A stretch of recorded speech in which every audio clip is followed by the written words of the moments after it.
চাঁদাবাজ টাদাবাজ ইত্যাদি নাম আমাদের নামের সাথে বলা হয়। কেন? এই কথাগুলোর জবাব কিন্তু তারেক রহমানকে খুঁজতে হবে দলের প্রধান হিসেবে। যেহেতু দলের প্রধান, দলের ভালোগুলো যা হবে তার কৃতিত্ব উনি নেবেন। দলের খারাপ যা হবে তার দায়ভার উনাকে নিতে হবে।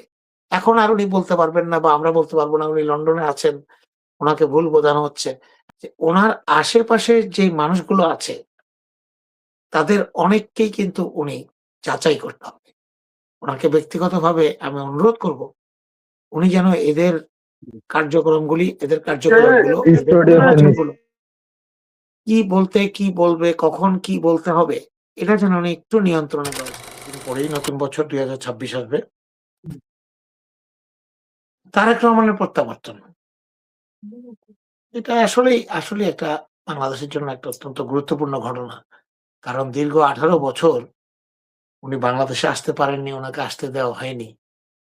৫ই আগস্ট পর্যন্ত তো একেবারে আসার কোনো প্রশ্নই ছিল না। তার পরবর্তীতে বাংলাদেশের নিরাপত্তাজনিত সমস্যা ইত্যাদি রাজনৈতিক অবস্থা টানাপোড়েনে উনি হয়তো সঠিক সময়টা বেছে নিয়েছেন এখন। সেটা উনার ব্যক্তিগত সিদ্ধান্ত এবং প্রত্যেকটা মানুষের অধিকার রয়েছে তার ব্যক্তিগত নিরাপত্তার ব্যাপারে সিদ্ধান্ত নেওয়ার। সেটা আমরা সম্মান করি।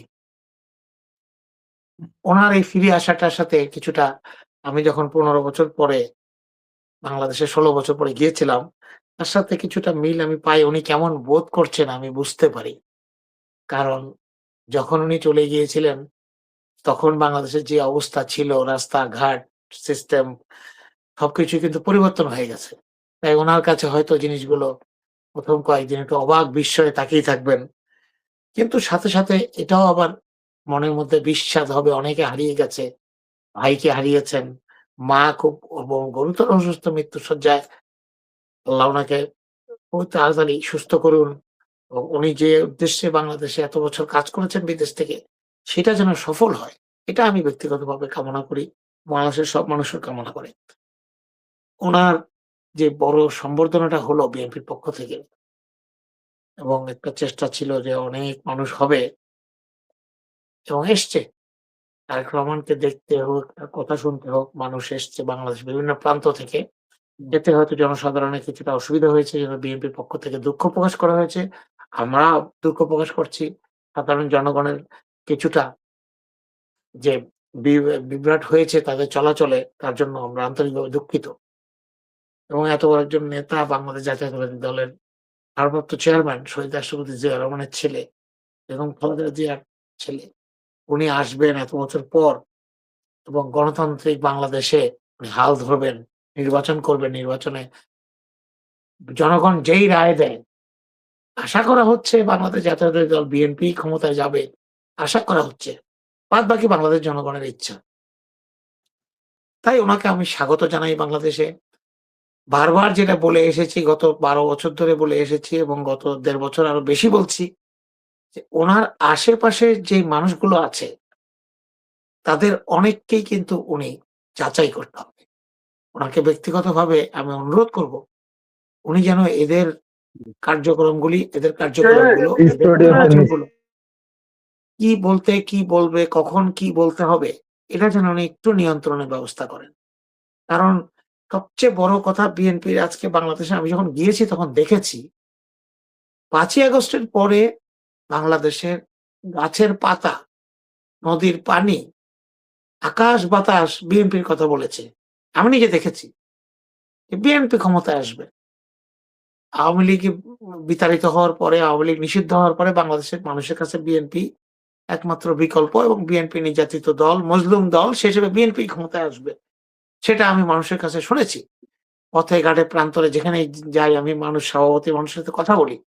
ট্রেনে করে যাওয়ার সময় ২ একজনের সাথে কথা বলি, বাসে কথা বলি, প্লেনে করে গিয়েছি তখনও কথা বলি। চেষ্টা করি মানুষের সাথে কথা বলতে। রিক্সায় উঠলে রিক্শাওয়ালার সাথে, ভাইয়ের সাথে কথা বলি। তো দেখেছি সবাই মোটামুটি মাত্র ১.৫ বছরের মাথায় আজকে অনেক ধরনের কথা বিএনপির ব্যাপারে শুনতে পাচ্ছি। কেন? কেন আমরা নিজেদের সেই আবেগটাকে, নিজেদের সেই অতিশয্য, অতি উৎসাহটাকে কন্ট্রোল করতে পারলাম না? চাঁদাবাজ টাদাবাজ ইত্যাদি নাম আমাদের নামের সাথে বলা হয়। কেন?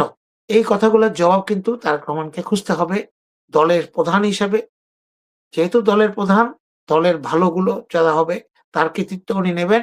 দলের খারাপ যা হবে তার দায়ভার উনাকে নিতে হবে।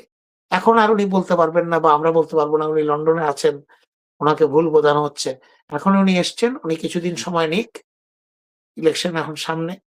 উনাকে এই জিনিসটা কিন্তু করতে হবে। উনার নিজস্ব চিন্তা, চেতনা, বুদ্ধি, বিবেক থেকে উনাকে বুঝতে হবে কারা উনার জন্য উপযুক্ত, কারা উনার সাথে থাকলে উনি নিরাপদ, কারা উনার সাথে থাকলে উনাকে সঠিক বুদ্ধিটি দেবে। তবে আমি ব্যক্তিগতভাবে মনে করি উনি এগুলি জানেন। উনি এগুলি সব জানেন। যেসব চিহ্নিত লোকজন উনাকে গত ১২ বছর বিশেষ করে গত ১৭ বছর ধরে বাংলাদেশের না আসার ব্যবস্থা এবং খালেদা জিয়াকে বাংলাদেশে অপ্রাসঙ্গিক রাখা। বাংলাদেশে খালেদা জিয়া জেলে থাকলেও কি, জেলের বাইরে থাকলেও কি, বেঁচে থাকলেও কি, মারা গেলেও কি, যাদের এই ব্যাপারটাতে কোনো মাথা ব্যথা ছিল না, তারা যেন বিএনপির নেতৃত্বে না থাকে। ওনারা যদি বলেন আমরা জানি না, আমরা ওনাদেরকে প্রমাণ সহ, ভিডিও সহ, গোপন বৈঠক সহ, অডিও বার্তা সহ, কথাবার্তা সহ দিয়ে দিতে পারব। আমরা জনসম্মুখে এগুলো বলতে চাচ্ছি না। কারা বিএনপিকে গত ১৫ বছর ধরে আওয়ামী লীগের অনুগত রেখেছিল এবং এখনো চেষ্টা করছে আওয়ামী লীগকে প্রোটেকশন দিতে। যার ফলে আজকের ওনার বক্তৃতাতে কিছু কথা, কিছু বার্তা আমি জনগণ হিসাবে, বিএনপির কর্মী হিসেবে তো অবশ্যই, জনগণ হিসাবে আমি আশা করেছিলাম যে বাংলাদেশ কোন দিকে যাবে, বাংলাদেশের ভূরাজনৈতিক পরিস্থিতিতে, বাংলাদেশ ৫ই আগস্ট পরবর্তী অবস্থায়, বাংলাদেশ হাসিনাবিহীন, হাসিনার বিতাড়নের পরে বাংলাদেশের ভবিষ্যৎ রাজনীতি, ভবিষ্যৎ নীতি আদর্শ কোন পথে যাবে, এটার একটা দিক নির্দেশনা, একটা মোটামুটি একটা ভাব উনি আজকে আমাদের দিতে পারতেন জাতিকে।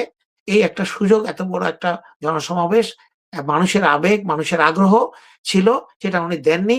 হয়তো ভবিষ্যতে উনি দেবেন। আমি আশা করব অচিরেই যেন উনি আমাদের বিএনপির নীতি এবং আদর্শ বেসিকটা উনি আমাদের সামনে প্রকাশ করেন। এটার জন্য জনগণ এবং আমরা অধীর আগ্রহে অপেক্ষা করছি। না হলে এইভাবে গতানুগতিক কথা বলে আপনার বাদ কি বাদ, এই ওইটা হয়েছিল, এটা হয়েছিল, এভাবে হয়েছিল, এগুলি কথা বললে জনগণ এগুলো এখন আর নেয় না। জনগণ আরো কনক্রিট জিনিস চায়। যেমন হাদিরা বলতো, হাদি ছোট্ট বাচ্চা একটা ছেলে যেভাবে করে আমাদের বিবেককে নাড়া দিয়ে গিয়েছে, যে কারণে তাকে মরতে হয়েছে, তাকে বেঁচে থাকতে দেওয়া হয়নি, যেসব কারণে শহীদ রাষ্ট্রপতি জিয়া রহমানকে বেঁচে থাকতে দেওয়া হয়নি, যেসব কারণে ইলিয়াস আলীকে গুম করা হয়েছে, যেসব কারণে বিভিন্ন আমাদের দেশপ্রেমিক যারা ছিল, যারা ভয় পেত না, নির্ভয়, তাদেরকে চলে যেতে হয়েছে দুনিয়া থেকে, তাদের জীবন শেষ করে দেওয়া হয়েছে। সেসব কারণগুলোকে আমাদের সামনে বলতে হবে।